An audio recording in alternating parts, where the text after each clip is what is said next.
What happened to the four players Man United signed alongside Ronaldo in 2003? Sir Alex Ferguson's recruitment at Manchester United wasn't always tip-top. For every success there was a flop, but when the success is Cristiano Ronaldo, you forgive the rest. The Portuguese star was captured in the summer of 2003 after impressing for Sporting Lisbon. United paid just over £12 million to sign a then-teenage Ronaldo whose talent was clear, albeit he had a lot to learn. The now 36-year-old, who returned after 12 years away in the summer, was something of a slow burner, but when he ignited he went on to become the world's best. Ronaldo returned a player reborn from the 2006 World Cup and helped fire United to a hat-trick of Premier League titles as well as the Champions League en route to the 2008 Ballon d'Or. You can be forgiven then for forgetting that Ronaldo was one of 5 signings Ferguson made in 2003. Have your say. Is Cristiano Ronaldo Man United's greatest ever signing? Tell us your no. 1 pick below. United at that point were defending champions, but finished third the following year behind Arsenal and Chelsea. Several of their senior players were coming to the end. Rio Ferdinand was hit with an 8-month ban for missing a drugs test as well as other issues. A poor summer of recruitment won't have helped, though with Ronaldo the only major success. We take a look at the other 4 men to sign deals at Old Trafford, although the majority didn't stay for too long. Hailed as the next Thierry Henry, but 4 goals in 24 Premier League appearances suggests that wasn't the case. Bellerin headed to Old Trafford amid accusation of tapping up from Sunderland as Ferguson looked to get his man. United's treatment of this club is shabby, despicable, disrespectful, arrogant and unprofessional, former Sunderland chairman Bob Murray said in January 2003. They have broken every rule in the book.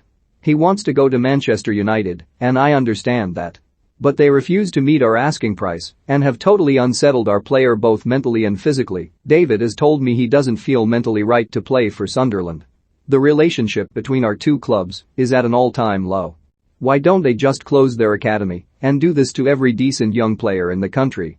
United eventually had to pay a £2 million compensation fee and may feel as if all that work was hardly worth it with Bellerin unable to make an impact.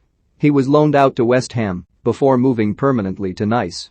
United were still in the process of seeking a long-term successor to Peter Schmeichel. Several men had tried and failed, let's not mention Massimo Typi. Ferguson turned to an American in the hope he could fill the sizable void, and whilst Howard wasn't a roaring success he was by no means a disaster. He won several domestic trophies, but was prone to the odd clangor in between the sticks, which is why United eventually turned to Edwin van der Sar in 2006. There was certainly nothing negative from my perspective, and my experience at Manchester United was priceless, Howard told Goal in 2013. It was incredible in every way. I am a better person and a better goalkeeper because I spent 3 years there under some amazing tutelage from Alex Ferguson. I learned so much that I can't learn anywhere else, and I apply them to my career.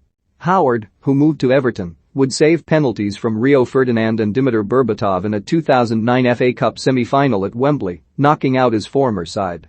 It is always risky hailing a recruit as the next anyone, but when that someone is Roy Keane then you're playing a dangerous game.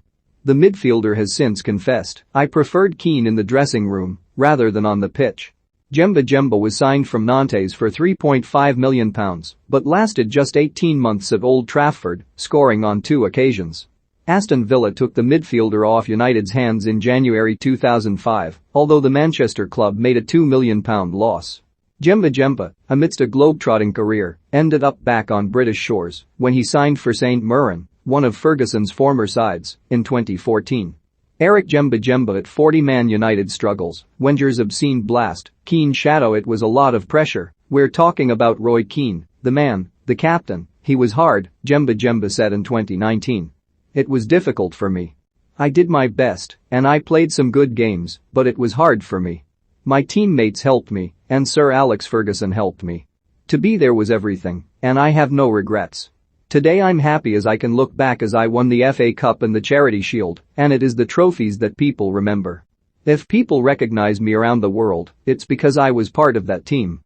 I have no regrets and I will never ever forget Sir Alex Ferguson, because he changed my life. He took me from Nantes and brought me to England, and everyone knows Jemba because of him. The World Cup winner who was snapped alongside Ferguson and Ronaldo when his arrival was announced. Fair to say that's where their similarities ended as the Portugal star went on to new heights, whilst Kleberson made just 30 outings for United. He was eventually offloaded to Besiktas with Ferguson's Brazilian recruit unable to cut it. Keane was quickly on to Kleberson and Jemba recalled a fiery rant in which the Irishman supposedly said, "You just won the World Cup. What's happened? You need to play better." Salah review Kleberson explains, while Liverpool star is not the best player in the world, Luis Felipe Scolari declared the midfielder the driving force behind Brazil's World Cup success, with Kleberson playing in the final. United though certainly did see the same player. "At Man United I had tough moments a lot of the time. I got a lot of injuries and struggled a lot," Kleberson told the Manchester Evening News in 2019. "It was a difficult time, and when you see a lot of evaluation from your performance at top teams the criticism can be very high, particularly at United."